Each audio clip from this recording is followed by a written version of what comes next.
உங்களுக்கு அமைதி உரித்தாக அன்பர்களே, மரியணையின் ஓராண்டில் வீடியோ ஒளி விவிலி வாசிப்பு திட்டத்தின் 295ஆம் நாளுக்குள் இன்று நம்ம நுழைந்து விட்டோம். அன்பர்களே, இன்னும் 5 நாளில் நம்ம 300வது நாளை நம்ம எட்ட போகிறோம். நம்மளோட கவுண்டவுனினுடைய 70ஆம் நாள் இன்னைக்கு. இன்னும் 70 days தான் இருக்குது நம்ம பைபிள் முடிக்கிறதுக்கு. முதல்ல இன்றைக்கி நம்ம 1 மக்கபேயரில் இன்றைக்கி 14ஆம் அதிகாரம் வாசிப்போம். சீராக்கில் 34ஆம் அதிகாரமும் 35ஆம் அதிகாரமும் வாசிப்போம். அதே போல் நீதிமொழிகளை 23ஆம் அதிகாரத்தில் 22லேருந்து 25 வசனங்கள் வாசிப்பான். முதல்ல நம்ம மக்கபேயனுடைய கடைசி 5ஆம் பகுதியில் இருக்கிறோம். சீமோன் மக்கபேயர் செய்த அவருடைய செயல்கள், புரட்சிகளை பற்றி நம்ம வாசித்து கொண்டிருக்கிறோம். இன்றைக்கி தெமேத்திரின்ற அந்த அரசர் இருக்கார் இல்லையா, அவர் இன்றைக்கி தோற்கடிக்கப்படுவார். அதை நம்ம ஷார்ட்டாக வாசிப்போம். அதுக்கப்புறம் சீமோனுடைய செயல்கள் எல்லாம் ஒரு புகழ்ச்சி பாடலை போல் அவர் செஞ்ச பெரிய பெரிய விஷயங்கள் எல்லாத்தையும் திரும்பவும் இன்றைக்கி மக்கள் எல்லாம் நினச்சி பார்ப்பாங்க. ஸோ இதை பார்க்கும்போது அவருடைய காலத்தில் அமைதி இருந்துச்சு. எல்லாமே எப்படின்னா, இந்த தாவீது காலத்தில் பார்த்திங்கன்னா நம்ம ஞாபகம் இருக்குமா, ஒரே போர் இருந்துச்சு. சாலமன் காலத்தில் பார்த்தோன்னா எல்லா போரும் குறைஞ்சிரும். ஸோ அதே போல் இப்போது யூதா மக்கபேயர், யோனத்தான் மக்கபேயர், மத்தேயா மக்கபேயருடைய நேரங்கள்லாம் ஒரே பிரச்சனைகள் இருந்துச்சு. இந்த சீமோனுடைய மக்கபேயர் காலத்தில் பாருங்கள் அமைதி நிலவும்.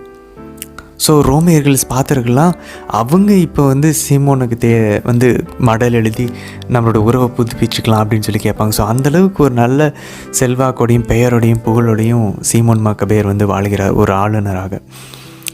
அன்பர்களே, அதில் பாருங்களேன், மக்கள் அவரை இன்றைக்கி ஒரு தலைவராக ஏற்றுக்கொள்வார்கள், அரசராக அல்ல. ஏன்னா அவர் யூதாவினுடைய வழிமரபில் வரல, லேவியர் குலத்தை சார்ந்தவர். அதனால் அவர் ஒரு தலைமை குருவாக ஏற்றுக்கிறாங்க. என்ன சொல்கிறது, ஒரு கவர்னராக, ஒரு ஆளுநராக ஏற்றுக்கொள்கிறார். ஆனால் அரசர் கிடையாது அவர்.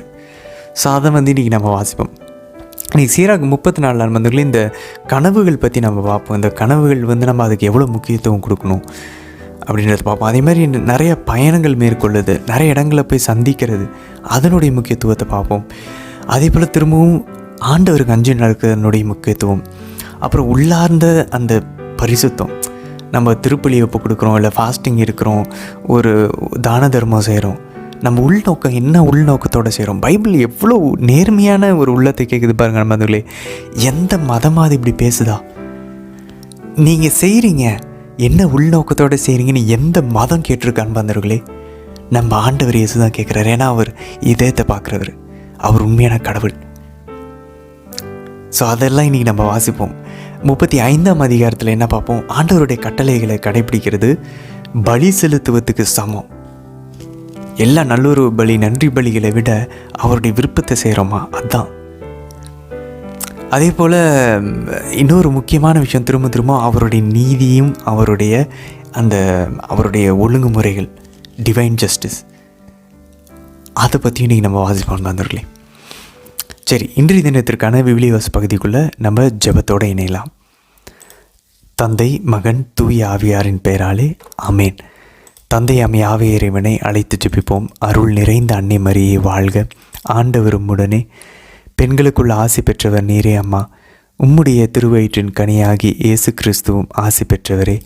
புனித அன்னை மரியே, இறைவனின் தாயே, பாவிகளாய் இருக்கிற எங்களுக்காக இப்பொழுதும் எங்கள் இறப்பின் வேலையிலும் வேண்டிக் கொள்ளும் அம்மா. ஆமேன். சுதனாகி ஆண்டவர் இயேசுவை அழைத்து ஜெபிப்போம். அருள் நிறைந்த அன்னை மரியே வாழ்க, ஆண்டவரும் உடனே, பெண்களுக்குள் ஆசி பெற்றவர் நீரே அம்மா. உம்முடைய திருவயிற்றின் கனியாகி இயேசு கிறிஸ்துவும் ஆசி பெற்றவரே. புனித அன்னை மரியே, இறைவனின் தாயே, பாவிகளாய் இருக்கிற எங்களுக்காக இப்பொழுதும் எங்கள் இறப்பின் வேலையிலும் வேண்டிக் கொள்ளும் அம்மா. ஆமீன். தூய ஆவியானவரை அழைத்து ஜெபிப்போம். அருள் நிறைந்த அன்னை மரியே வாழ்க, ஆண்டவரும் உடனே, பெண்களுக்குள் ஆசி பெற்றவர் நீரே அம்மா. உம்முடைய திருவயிற்றின் கனியாகி இயேசு கிறிஸ்துவும் ஆசி பெற்றவரே. புனித அன்னை மரியே, இறைவனின் தாயே, பாவிகளாக இருக்கிற எங்களுக்காக இப்பொழுதும் எங்கள் இறப்பின் வேலையிலும் வேண்டிக் கொள்ளும் அம்மா. ஆமேன். மக்கபேயர் முதல் நூல், அதிகாரம் 14. திரிபோவை எதிர்த்து போரிட உதவி கேட்கும்படி 172ஆம் ஆண்டு தெமேத்திரி மன்னன் தன் படைகளை திரட்டிக் கொண்டு மேதியாவுக்கு சென்றான்.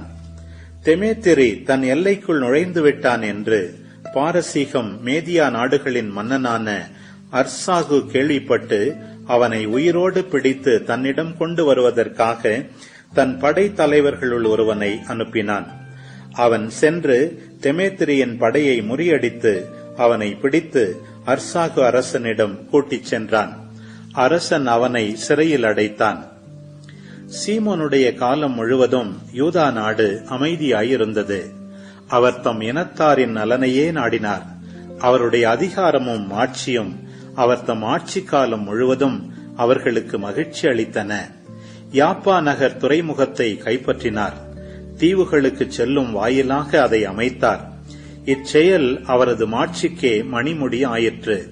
தம் அரசின் எல்லைகளை விரிவுபடுத்தினார். நாட்டை தம் கட்டுப்பாட்டுக்குள் கொண்டு வந்தார். மிக பல போர் கைதிகளை ஒன்று சேர்த்தார். கசாராவையும் பெத்சூரையும் எருசலேம் கோட்டையையும் அடிபணியச் செய்தார்.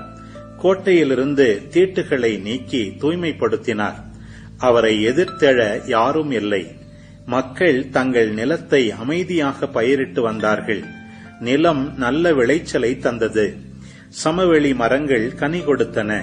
மூப்பர்கள் அனைவரும் தெருக்களில் அமர்ந்தார்கள். நடந்த நல்லவை பற்றி கூடி பேசினார்கள். இளைஞர்கள் பகட்டான போருடைகளை அணிந்தார்கள். சீமோன் உணவுப் பொருள்களை சேகரித்து நகரங்களுக்கு வழங்கினார். பாதுகாப்புக்கான வழிவகைகளை அமைத்து கொடுத்தார். அவரது மாட்சியின் புகழ் உலகின் கடை எல்லை வரை பரவியது. அவரது நாட்டில் அமைதி நிலவியது. இஸ்ராயேலில் மகிழ்ச்சி பொங்கி வழிந்தது. அனைவரும் அவரவர் தம் திராட்சை கொடிக்கு அடியிலும் அத்திமரத்துக்கு அடியிலும் அமைதியாக அமர்ந்திருந்தனர். அவர்களை அச்சுறுத்துவார் எவரும் இல்லை. நாட்டில் இஸ்ராயேலரை எதிர்க்க எவரும் இல்லை. அக்காலத்தில் எதிரி நாட்டு மன்னர்களும் முறியடிக்கப்பட்டார்கள். அவர் தம் மக்களுள் நலிந்தோர் அனைவருக்கும் வலுவூட்டினார். திருச்சட்டத்தின் மீது பற்றார்வம் கொண்டிருந்தார். நெறி கெட்டவர்களையும் தீயவர்களையும் அழித்தொழித்தார். அவர் திரு உறைவிடத்தை மாட்சிமைப்படுத்தினார். திரளான கலன்களால் அதை அணி செய்தார். யோனத்தான் இறந்தது பற்றி ரோமையர்கள் கேள்விப்பட்டார்கள். ஸ்பார்த்தர்களுக்கும் அச்செய்தி எட்டியது. அவர்கள் எல்லாரும் பெரிதும் வருந்தினார்கள். அவருக்கு பதிலாக அவருடைய சகோதரரான சீமோன் தலைமை குருவானார் என்றும் நாட்டையும் அதன் நகரங்களையும் ஆண்டு வந்தார் என்றும் ஸ்பார்த்தர்கள் கேள்வியுற்றார்கள். அவருடைய சகோதரர்களான யூதாவோடும் யோனத்தானோடும் தாங்கள் முன்பு செய்திருந்த நட்புறவையும் ஒப்பந்தத்தையும் புதுப்பிக்கும்படி வெண்கல தகடுகளில் அவருக்கு எழுதி அனுப்பினார்கள். அவை எருசலேமில் சபை முன்னிலையில் படிக்கப்பட்டன. ஸ்பார்த்தர்கள் அனுப்பியிருந்த மடலின் நகல் பின்வருமாறு: தலைமை குருவாகிய சீமோனுக்கும் மூப்பர்களுக்கும் குருக்களுக்கும் மற்ற யூத மக்களாகிய எங்கள் சகோதரர்களுக்கும் ஸ்பார்த்தாவின் ஆளுநர்களும் நகரத்தாரும் வாழ்த்து கூறி எழுதுவது: எங்கள் மக்களிடம் நீங்கள் அனுப்பிய தூதர்கள் உங்கள் பெருமை புகழ் பற்றி எங்களுக்கு அறிவித்தார்கள். நாங்களும் அவர்களது வருகையினால் மகிழ்ச்சி அடைந்தோம்.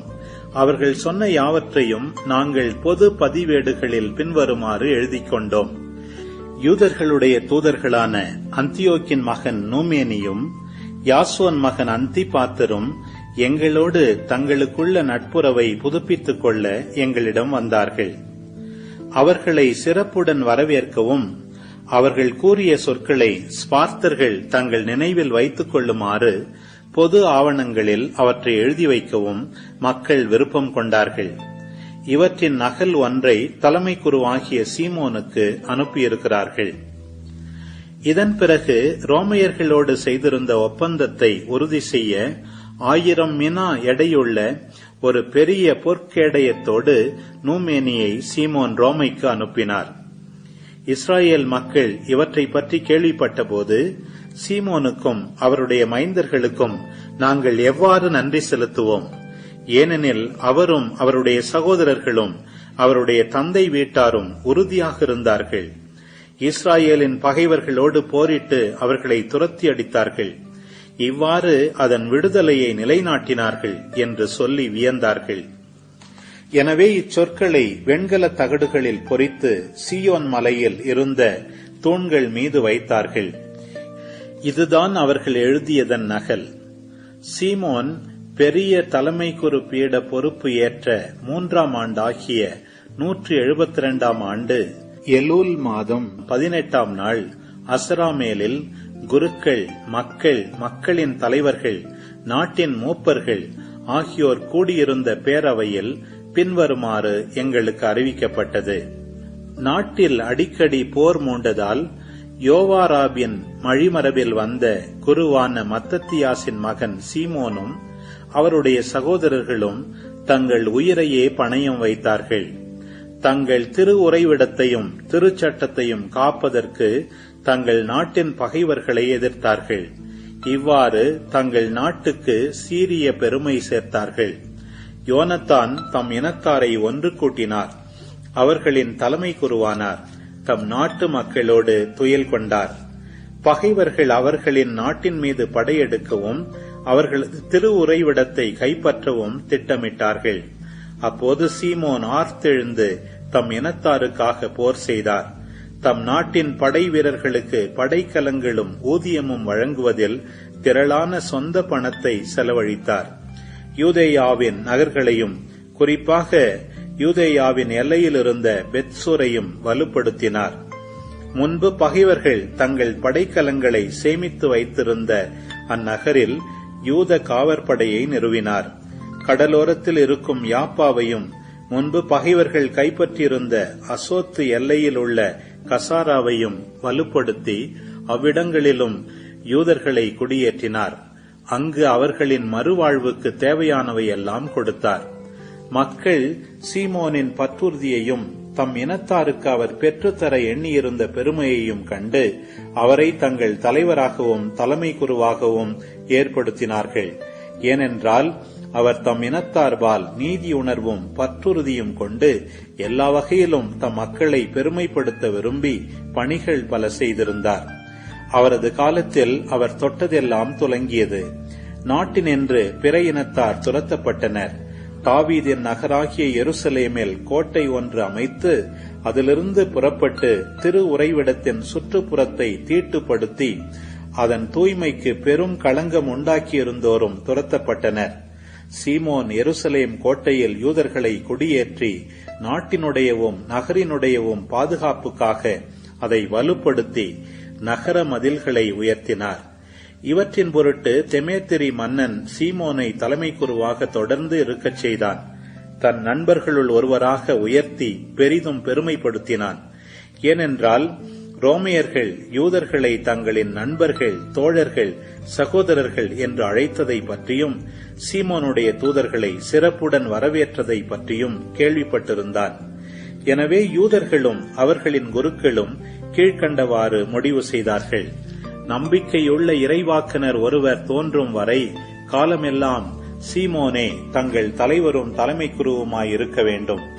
அவரே தங்களுக்கு ஆளுநராக இருக்க வேண்டும். தங்கள் திரு உறைவிடத்தின் பொறுப்பை அவர் ஏற்று அதன் பணிகளுக்கும் நாட்டுக்கும் படைக்கலங்களுக்கும் கோட்டைகளுக்கும் பொறுப்பாளிகளை ஏற்படுத்த வேண்டும். திரு உறைவிடத்தின் பொறுப்பு அவருக்கே உரியது. அனைவரும் அவருக்கு கீழ்ப்படிய வேண்டும். அவர் பெயராலேயே நாட்டின் எல்லா ஒப்பந்தங்களையும் எழுத வேண்டும். அவர் கருஞ்சிவப்பு ஆடையும் பொன் அணிகலன்களும் அணிந்து கொள்ள வேண்டும். இம்முடிவுகளுள் எதையும் செயலற்றதாக்கவோ அவருடைய கட்டளைகளை எதிர்க்கவோ அவரது இசைவென்றி மக்கள் அவையை கூட்டவோ அரசருக்குரிய கருஞ்சிவப்பு ஆடை உடுத்திக் கொள்ளவோ பொன் அணியூக்கு அணிந்து கொள்ளவோ மக்கள், குருக்கள் ஆகியோருள் யாருக்கும் உரிமை இல்லை. இம்முடிவுகளுக்கு எதிராக செயல்புரிவோர் அல்லது இவற்றுள் எதையும் மீறுவோர் தண்டனைக்கு ஆளாவர். இவற்றின்படி செயல்புரியும் உரிமையை சீமோனுக்கு அளிக்க மக்கள் அனைவரும் உடன்பட்டார்கள். சீமோனும் இதற்கு இசைந்து தலைமை குருவாகவும் படை தளபதியாகவும் யூதர்களுக்கும் குருக்களுக்கும் ஆட்சியாளராகவும் அனைவருக்கும் காப்பாளராகவும் இருக்க ஒப்புக்கொண்டார். இம்முடிவுகளை வெண்கல தகடுகளில் பொறித்து திரு உறைவிடத்தின் வளாகத்திற்குள் எல்லாரும் காணக்கூடிய இடத்தில் அவற்றை வைக்க அவர்கள் கட்டளையிட்டார்கள். சீமோனுக்கும் அவருடைய மைந்தர்களுக்கும் பயன்படுமாறு அவற்றின் நகல்களை கருவூலத்தில் வைக்கவும் ஆணையிட்டார்கள். சீராக்கின் ஞானம். அதிகாரம் 34. மதியினர் வெறுமையான பொய்யான நம்பிக்கை கொண்டுள்ளனர். கனவுகள் அறிவிலிகளுக்கு பறக்க இறக்கைகள் தருகின்றன. கனவுகளை பொருட்படுத்துவோர் நிழலை பிடிக்க முயல்வோர் போலும் காற்றை துரத்துவோர் போலும் ஆவர். கண்ணாடியில் தெரியும் முகம் வெறும் தோற்றமே, கனவுகளில் தோன்றுவதும் அவ்வாறே. தூய்மையின்மையிலிருந்து தூய்மை வரக்கூடுமோ? பொய்மையிலிருந்து உண்மை வரக்கூடுமோ? குறிக்கூறல், சகுனம் பார்த்தல், கனவுகள் பொருளற்றவை. பேறுகால பெண் போன்று உள்ளம் கற்பனை செய்கிறது. அவை உன்னத இறைவனின் குறுக்கீட்டால் அனுப்பப்பட்டாலன்றி உன் மனத்தை அவற்றில் செலுத்தாதே. கனவுகள் பலரை நெறிபிறழச் செய்துள்ளன. அவற்றில் நம்பிக்கை வைத்தோர் வீழ்ச்சியுற்றனர். இத்தகைய பொய்மையின்றியே திருச்சட்டம் நிறைவேறும். நம்பிக்கைக்குரியோரின் பேச்சில் ஞானம் நிறைவு பெறும். பல நாடுகளுக்கும் சென்று வந்தோர் பலவற்றை அறிவர். பட்டறிவு மிகுந்தோர் அறிவு கூர்மையுடன் பேசுவர். செயலறிவு இல்லாதோர் சிலவற்றையே அறிவர். பல நாடுகளுக்கும் சென்று வந்தோர் தங்கள் அறிவுடைமையை பெருக்கிக் கொள்வர். என்னுடைய பயணங்களில் பலவற்றை கண்டிருக்கிறேன். நான் எடுத்துரைப்பதை விட மிகுதியாக புரிந்து கொண்டேன். பல வேளைகளில் நான் சாவுக்குரிய பேரிடருக்கு உட்பட்டிருக்கிறேன். பட்டறிவால் காப்பாற்றப்பட்டிருக்கிறேன். ஆண்டவருக்கு அஞ்சுவோர் உயிர் வாழ்வர். அவர்களது நம்பிக்கை தங்களை காப்பாற்றுகிறவர் மேல் இருக்கிறது. ஆண்டவருக்கு அஞ்சுபவர்கள் எதற்கும் நடுங்கவோ தயங்கவோ மாட்டார்கள். ஏனெனில் அவரே அவர்களது நம்பிக்கை. ஆண்டவருக்கு அஞ்சுவோர் பேறு பெற்றோர். அவர்கள் யாரை நம்புவார்கள்? அவர்களுடைய துணையாளர் யார்? ஆண்டவருடைய கண்கள் அவர் மேல் அன்பு கூறுவோர் மீது உள்ளன. அவரே அவர்களுக்கு உறுதியான பாதுகாப்பு, வலிமைமிக்க துணை, வெப்பத்தில் மறைவிடம், நண்பகல் வெயிலில் நிழல், தடுமாற்றத்தில் ஊன்றுகோல், வீழ்ச்சியில் அரண். அவர் உள்ளத்தை உயர்த்துகிறார், கண்களை ஒளிர்விக்கிறார், நலமும் வாழ்வும் ஆசியும் அருள்கிறார். அநியாயமாய் ஈட்டியவற்றினின்று பலியிடுவோரின் காணிக்கை மாசுள்ளது. நெறிகெட்டோரின் நன்கொடைகள் ஏற்புடையவை அல்ல. இறை பற்றில்லாதோரின் காணிக்கைகளை உன்னத இறைவன் விரும்புவதில்லை. ஏராளமான பலி செலுத்தியதற்காக அவர் ஒருவருடைய பாவங்களை மன்னிப்பதில்லை. ஏழைகளின் உடைமையிலிருந்து பலி செலுத்துவது தந்தையின் கண்முன்னே மகனை கொலை செய்வதற்கு இணையாகும். எளிய உணவே ஏழைகளுக்கு உயிர். அதை அவர்களிடமிருந்து பறிப்பவர்கள் இரத்த வெறியர்கள். அடுத்தவர் பிழைப்பை கெடுப்பது அவர்களை கொல்வதாகும். கூலியாளின் கூலியை பறிப்போர் அவர்களது குருதியையே சிந்துகின்றனர். ஒருவர் கட்ட மற்றொருவர் இடித்தால் கடின உழைப்பை தவிர வேறு என்ன பயன் கிட்டும்? ஒருவர் மன்றாடுகையில் மற்றொருவர் சபித்தால் யாருடைய குரலை ஆண்டவர் கேட்பார்? பிணத்தை தொட்டவர் குளித்த பின் மீண்டும் அதை தொடுவாராயின் அவர் குளித்ததால் பயன் என்ன? தங்கள் பாவங்களுக்காக நோன்பிருப்போர் வெளியில் சென்று மீண்டும் அதே பாவங்களை செய்தால் யார் அவர்களது வேண்டுதலை கேட்பர்? அவர்கள் தங்களை தாழ்த்திக் கொள்வதால் பயன் என்ன? சீராக்கின் ஞானம். அதிகாரம் 35. திருச்சட்டத்தை கடைபிடிப்பது பல காணிக்கைகளை கொடுப்பதற்கு ஈடாகும். கட்டளைகளை கருத்தில் கொள்வது நல்லுறவு பலி செலுத்துவதற்கு ஒப்பாகும். அன்புக்கு கைமாறு செய்வது மாவு படையல் அளிப்பதற்கு இணையாகும். தர்மம் செய்வது நன்றி பலி செலுத்துவதாகும். தீச்செயலை விட்டுவிடுதல் ஆண்டவருக்கு விருப்பமானது. அநீதியை கைவிடுதல் பாவக்கழுவாய் பலியாகும். ஆண்டவர் திருமுன் வெறுங்கையோடு வராதே. கட்டளையை நிறைவேற்றவே பலிகளை எல்லாம் செலுத்து. நீதிமான்கள் காணிக்கைகளை செலுத்தும் போது பலிபீடத்தில் கொழுப்பு வழிந்தோட உன்னத இறைவன் திருமுன் நறுமணம் எழுகிறது. நீதிமான்களின் பலி ஏற்றுக்கொள்ளத்தக்கது, அதன் நினைவு என்றும் நீங்காது. ஆண்டவரை தாராளமாய் மாட்சிமைப்படுத்து. உன் உழைப்பின் முதற்கனிகளை கொடுப்பதில் கணக்கு பார்க்காதே. கொடை வழங்கும் போதெல்லாம் முகமலர்ச்சியோடு கொடு. 10 பங்கை மகிழ்ச்சியோடு கடவுளுக்கு உரித்தாக்கு. உன்னத இறைவன் உனக்கு கொடுத்திருப்பதற்கு ஏற்ப நீயும் அவருக்கு கொடு. உன்னால் முடிந்த அளவுக்கு தாராளமாய் கொடு. ஆண்டவரே கைமாறு செய்பவர், 7 மடங்கு உனக்கு திருப்பித் தருபவர். ஆண்டவருக்கு கையூட்டு கொடுக்க எண்ணாதே, அவர் அதை ஏற்க மாட்டார். அநீத பலியில் நம்பிக்கை வைக்காதே. ஆண்டவர் நடுவராயிருக்கிறார். அவரிடம் ஒருதலை சார்பு என்பதே கிடையாது. அவர் ஏழைகளுக்கு எதிராய் எவரையும் ஒருதலை சார்பாய் ஏற்க மாட்டார். தீங்கிழைக்கப்பட்டோரின் மன்றாட்டை கேட்பார். கைவிடப்பட்டோரின் வேண்டுதலை புறக்கணியார். தம்மிடம் முறையிடும் கைம்பெண்களை கைவிடார். கைம்பெண்களின் கண்ணீர் அவர்களுடைய கன்னங்களில் வழிந்தோடுவதில்லையா? அவர்களை கண்ணீர் சிந்த வைத்தவர்களுக்கு எதிராக அவர்களது அழுகுரல் எழுவதில்லையா? ஆண்டவரின் விருப்பத்திற்கு ஏற்றவாறு பணி செய்வோர் ஏற்றுக்கொள்ளப்படுவர். அவர்களுடைய மன்றாட்டு முகில்களை எட்டும். தங்களை தாழ்த்துவோரின் வேண்டுதல் முகில்களை ஊடுருவிச் செல்லும். அது ஆண்டவரை அடையும் வரை அவர்கள் ஆறுதல் அடைவதில்லை. உன்னத இறைவன் சந்திக்க வரும் வரை அவர்கள் நற்பயிற்சியில் தளர்ச்சி அடைவதில்லை. அவர் நீதிமான்களுக்கு தீர்ப்பு வழங்குகிறார், தம் தீர்ப்பை செயல்படுத்துகிறார். ஆண்டவர் காலம் தாழ்த்த மாட்டார். இரக்கமற்றோரின் இடுப்பை அவர் முறித்து பிற இனத்தார் மீது பழி தீர்க்கும் வரை, இருமாப்பு கொண்டோரின் கூட்டத்தை அழித்து அநீதர்களின் செங்கோல்களை முறிக்கும் வரை, மனிதருக்கு அவரவர் செயல்பாட்டுக்கு ஏற்ப கைமாறு செய்யும் வரை, அவரவர் எண்ணத்திற்கு ஏற்ப அவர்களின் செயல்களுக்கு ஈடு செய்யும் வரை, தம் மக்களின் வழக்கில் அவர் நீதி தீர்ப்பிட்டு அவர்களை தம் இரக்கத்தினால் மகிழ்விக்கும் வரை அவர்களிடம் பொறுமை காட்ட மாட்டார். வறட்சி காலத்தில் தோன்றும் கார்முகில் போல துன்ப காலத்தில் அவரின் இரக்கம் வரவேற்கத்தக்கது. நீதிமொழிகள் அதிகாரம் 23. பெற்ற தந்தைக்கு செவிகொடு. உன் தாய் முதுமை அடையும் போது அவளை இழிவாக எண்ணாதே.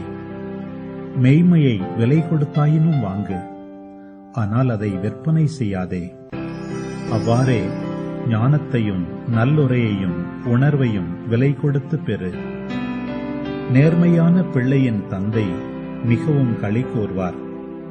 ஞானமுள்ள பிள்ளையை பெற்ற தகப்பன் அவர் பொருட்டு மகிழ்ச்சி அடைவார். நீ உன் தந்தையையும் உன் தாயையும் மகிழ்விப்பாயாக.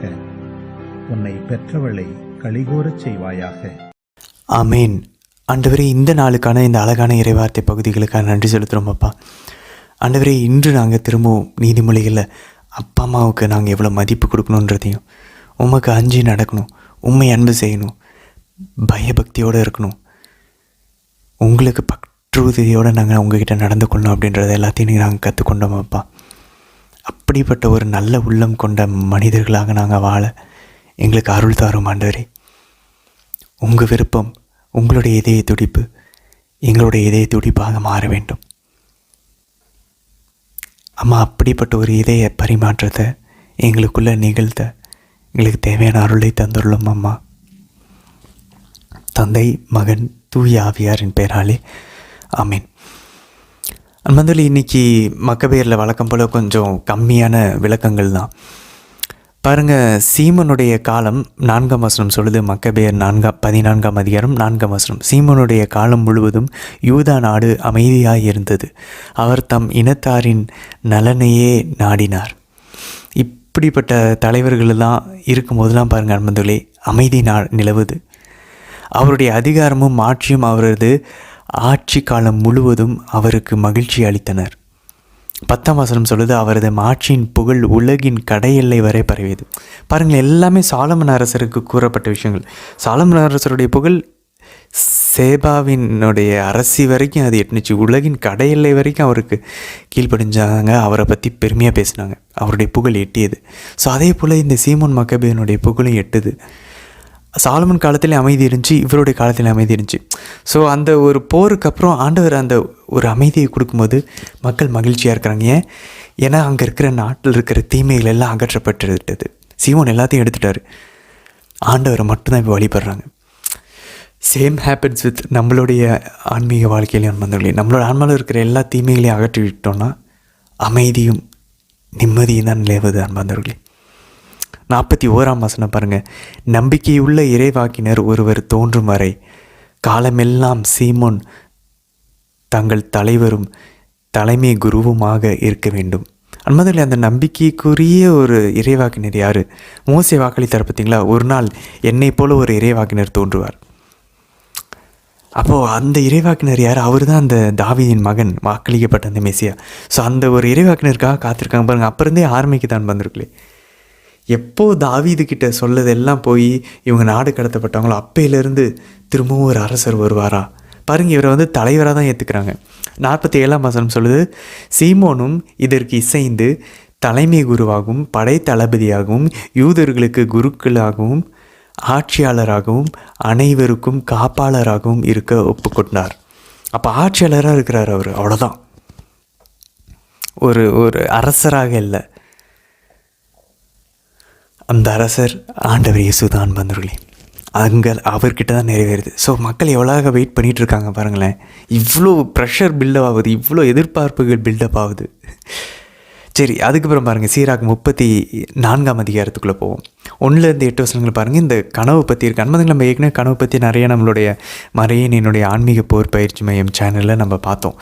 ஸோ அதில் பாருங்கள், குறிப்பாக 6ஆம் வசனம், இவை உன்னை இறைவனின் குறுக்கிட்டால், உனக்கு இறைவனினுடைய குறுக்கிட்டால் அனுப்பப்பட்டாலன்றி உன் மனதை அவற்றில் செலுத்தாதே. ஆக்சுவலாக இது எல்லா சயின்ஸுங்களுமே சொல்கிறாங்க அன்பர்களே. கனவுக்கு முக்கியத்துவம் கொடுக்க வேண்டாம். எப்போ கொடுக்கணும் அப்படின்னு சொல்லி பார்த்தோன்னா, நம்ம பாருங்கள், இப்போ நம்ம ஏற்கனவே சொல்லியிருக்கோம், நீங்கள் 4 ஜெபமாலை ஜெபிக்க ஆரம்பிங்க, மாத வாழ்க்கையில் வந்தால் கண்டிப்பாக கனவுல பாம்பு வரும். அப்படி தான் ஃபாத்திமாவில் சிஸ்டர் லூசியாவுக்கும் வந்துச்சு. சாத்தான் வரான். மாதாவை பார்த்துக்கிட்டு இருக்காங்க, நேரில் பார்த்துக்கிட்டு இருக்காங்க, அவங்க கனவுலேயே சாத்தான் வரான். அந்த லூசியாவுடைய கனவில் ஃபாத்திமா அந்த குழந்தையெல்லாம் அந்த பெரிய பொண்ணு. ஸோ அதே போல் தான் நிறைய பேர் நம்ம எல்லாருமே அனுபவிச்சிருக்கிறோம்.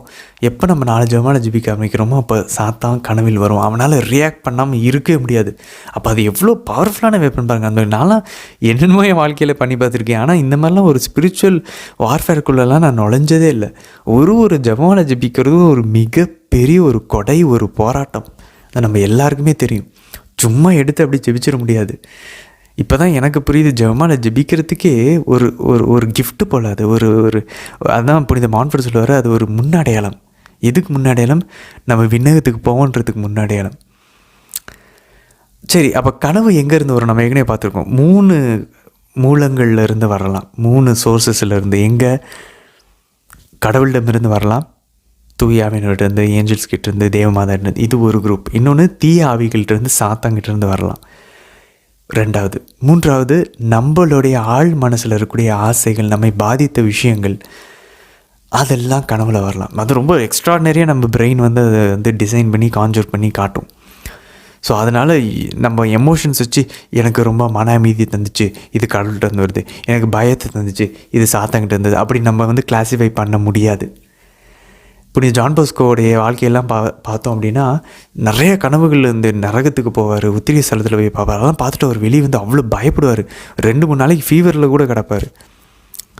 ஸோ அதெல்லாம் பார்த்தோன்னா கடவுள் அனுப்பிச்ச கனவு தான். ஆனால் அதுலேயுமே அவர் பயந்தார். ஸோ நம்ம எமோஷன்ஸை வச்சு ஆக்சுவலாக ஜட்ஜ் பண்ண முடியாது. ஒரு சில கனவுகள் அஃப்கோர்ஸ் நம்மளால் கடவுள்கிட்ட இருந்து அனுப்பிச்சப்பட்டதுன்னா அந்த ஒரு ஸ்பிரிச்சுவல் ஆரிஜின் நம்மளால் கண்டுபிடிக்க முடியும். பட் ஆனால் அது கடவுள்கிட்ட இருந்தால் இல்லை தீயாவிக்கிட்ட இருந்தான்னு கண்டுபிடிக்கிறது கஷ்டம். நிறைய விஷயங்கள் நம்மளுடைய ஆழ் மனசில் இருந்தால் பெரும்பாலும் வரும் அன்பாந்தர்களே. அதனால் இப்போது ஒரு ஈஸியான விஷயம் எப்படி கண்டுபிடிக்கலான்னா, அந்த கனவுக்கு முக்கியத்துவம் கொடுக்காமல், பயப்படாமல், இல்லை அதை பெருசாக மிகைப்படுத்தாமல், அதை ஒரு பொருட்டாக மதிக்காமல் அதை வச்சுக்கணும். அது நடந்துச்சுன்னா ஓகே, கடவுள் நமக்கு வெளிப்படுத்தியிருந்தான்னு சொல்லலாம். போக போக போக புனித ஜான் போஸ்கோட வாழ்க்கையெல்லாம் எல்லாமே கனவுல ஆண்டவர் பேச ஆரம்பித்தார்.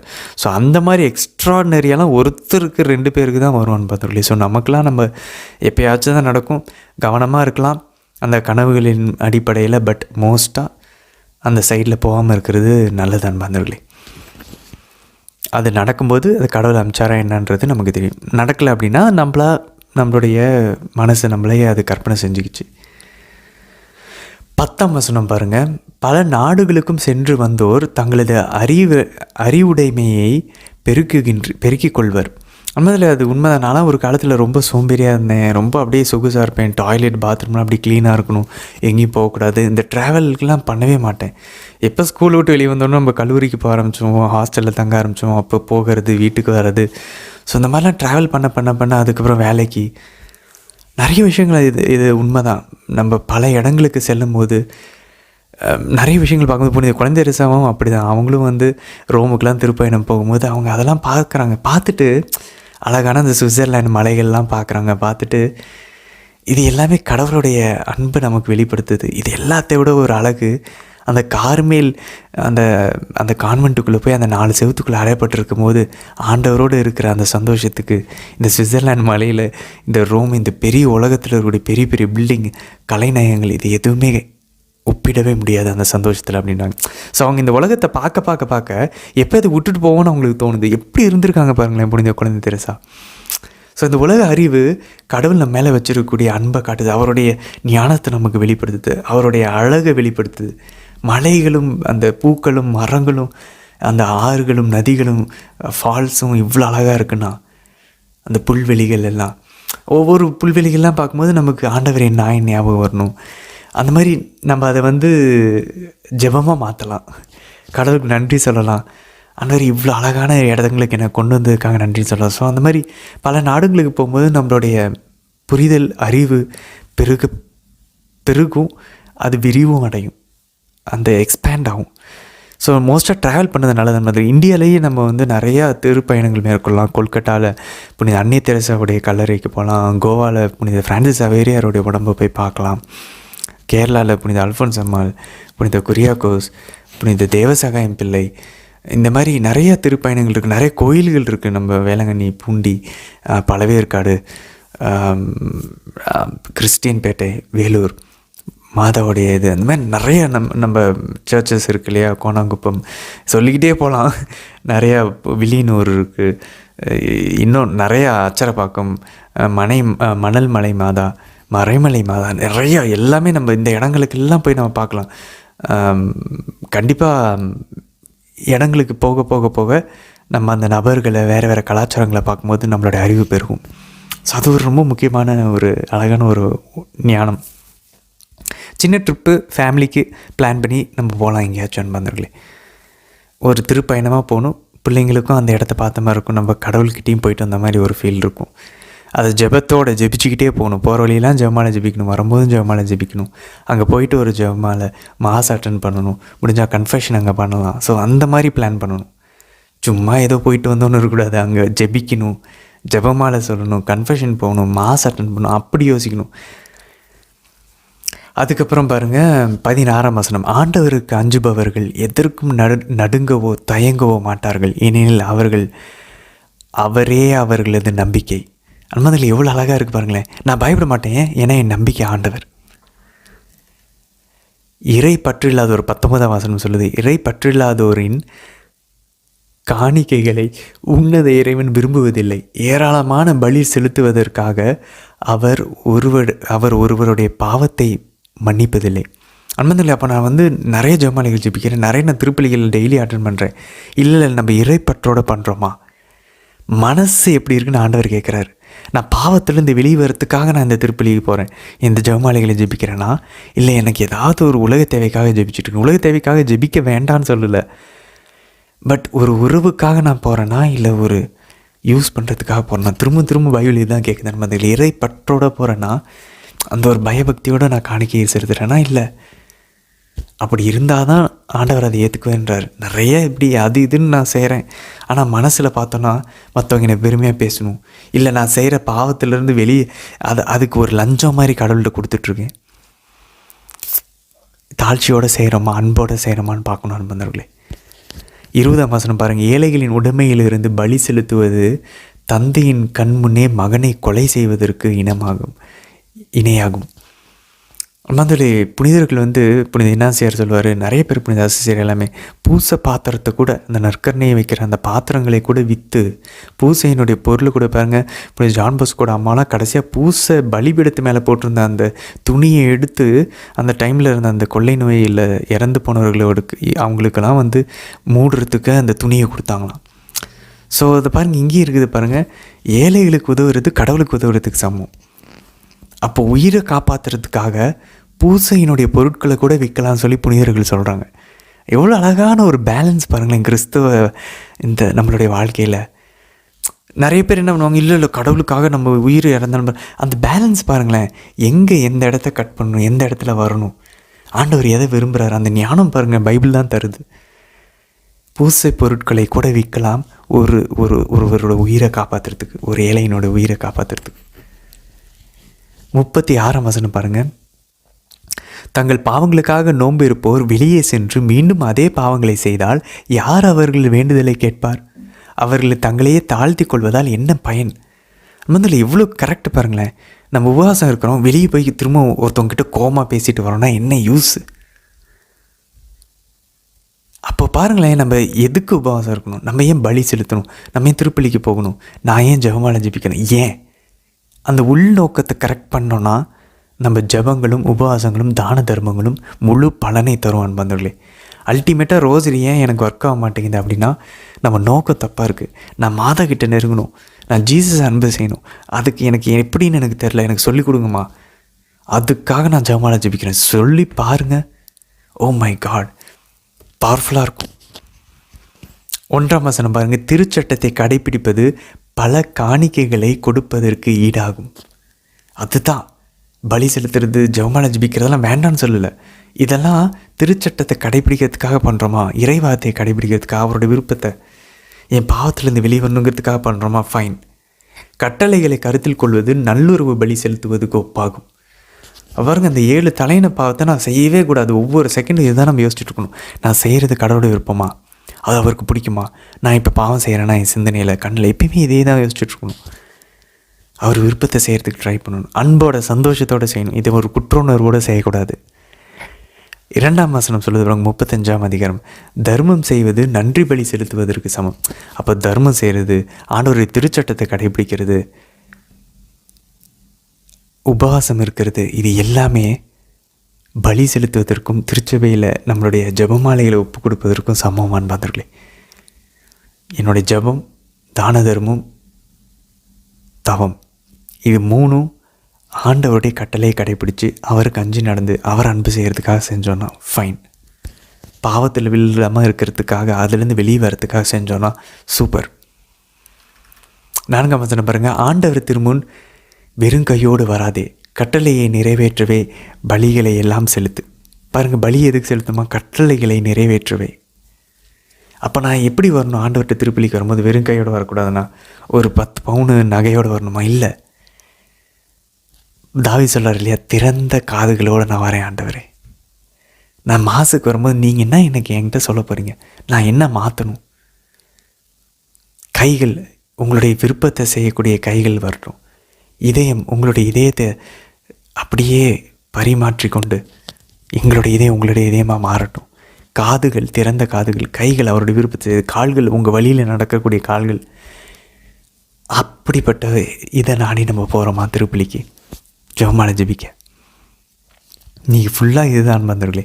6ஆம் வசனம் பாருங்கள். நீதிமான்களின் பலி கொள்ளத்தக்கது, அதன் நினைவு என்றும் நீங்காது. இதான் யாக்கோபு 5:14 சொல்லுது. புதிய படம் இதுதான் சொல்லுது, நீதிமான்களின் ஜெபம் வல்லமையானது. அதனால தான் நம்ம மாதா கிட்டே கேட்குறோம். அவங்கள விட நீதிமான் யார் இருக்க முடியும்? புனிதர்கள்ட்ட கேட்குறோம், ஆல்ரெடி தே ஆர் பர்ஃபெக்ட், விண்ணகத்தில் இருக்காங்க, அவங்களுடைய ஜெபங்கள் பவர்ஃபுல்லாக இருக்கும். அதனால தான் அவங்ககிட்ட கேட்குறோம். நீதிமான்களின் பலி ஏற்றுக்கொள்ளத்தக்கது, அதனுடைய நினைவு என்றென்றும் நீங்காது. 8ஆம் வசனம் பாருங்கள். 10ல் 1 பங்கை மகிழ்ச்சியோடு கடவுளுக்கு உரித்தாக்கு. அது ஏதோ கடவுள் கேட்டுட்டாரு ஐயோன்னு சொல்லிட்டு கொடுக்கூடாது. அதை கொடுத்து பாருங்களேன். கொடுப்பதில் இன்பம் பெறுவதில்லை, நம்ம பாட்டு பாடுற மாதிரி. அதை கொடுக்கும்போது சந்தோஷமாக கொடுங்க. அவங்களுடைய சந்தோஷத்தை அனுபவிக்க ட்ரை பண்ணுங்கள். ச்சே, அவங்களுக்கு நீ சந்தோஷமாக இருக்கும்ல, நல்லா சாப்பிடுவாங்கல்ல, அப்படி யோசித்து அதை உணர்ந்து அப்படி கொடுத்து பாருங்களேன், சந்தோஷமாக இருக்கும் அன்பர்களே. நம்ம கடவுள் நமக்குள்ளே வாசம் செய்கிறத நம்ம ஃபீல் பண்ணலாம். 16ஆம் வசனம் பாருங்க, ஆண்டவரின் விருப்பத்திற்கு ஏற்றவாறு பணி செய்வோர் ஏற்றுக்கொள்ளப்படுவர், அவர்களுடைய மன்றாட்டு முகில்களை எட்டும். அப்போ ஆண்டவருடைய விருப்பப்படி செஞ்சோன்னா நம்முடைய மன்றாட்டு முகில்களை எட்டும். ஸோ நம்ம நம்மளோட ஜெபங்கள் கேட்கப்படணுமா, நான் மாற ஆரம்பிக்கணும். வேறு எதுவுமே இல்லை அன்பர்களே. அவர் விருப்பப்படி நான் என்ன பணி செய்யணும், நான் என்னையே மாற்றிக்குவேன். என்ன பணி செய்யணுன்றதை அவரே கொடுப்பார். அதுக்கப்புறம் பாருங்கள், நீதிமொழிகள் 23ஆம் அதிகாரத்தில் இன்றைக்கி நம்ம வாசித்தோம். 22லேருந்து 25 வசனங்களை பாருங்கள். திரும்பவும் பேரண்ட்ஸை பார்த்துக்கிறது, அப்பா அம்மாவை பார்த்துக்கிறது. பெற்ற தந்தைக்கு செவி கொடு, உன் தாய் முதுமை அடையும் போது அவர்களை இழிவாக எண்ணாதே. அவங்களால புரிஞ்சுக்க முடியாது தான், மைண்டு கோளாறாக தான் ஆகும். எல்லோரும் பர்ஃபெக்டாக இருக்க மாட்டாங்க, குழந்த மாதிரி மாறுறாங்க, புரிஞ்சிக்காமல் பேசுவாங்க, நம்மளை காயப்படுத்துவாங்க, அவங்க தப்பு பண்ணிட்டு நம்மளை தப்புன்னு சொல்லுவாங்க. எல்லாம் புரியுது அன்பாந்தர்களே. ஆனாலும் உன் தாய் முதுமை அடையும் போது, உன் தந்தை முதுமை அடையும் போது அவர்களை இழிவாக எண்ணாதே. அவங்க பண்ணுறது இழிவாக இருந்தாலும் இழிவாக எண்ண வேண்டாம், பொறுத்துக்கும். அவங்க பாருங்கள், நீ உன் தந்தையும் உன் தாயும் மகிழ்விப்பாயாக, உன்னை பெற்றவர்களை கலிகூற செய்வாயாக. அவங்கள எப்படியாவது சந்தோஷப்படுத்தணும், காயப்படுத்தக்கூடாது. அவங்க நம்மளை காயப்படுத்தினாலும் நம்ம அவங்கள காயப்படுத்தக்கூடாது. அவங்க பெற்றெடுத்ததுக்கு ஈடாக எதையும் நம்ம கொடுக்க முடியாது. சீராக்கில் வாசித்தோம். சரி, நம்ம தொடர்ந்து பயணிக்கலாம். நாளை தினத்திற்கான வீடியோவில் சந்திக்கலாம். ஆமேன்.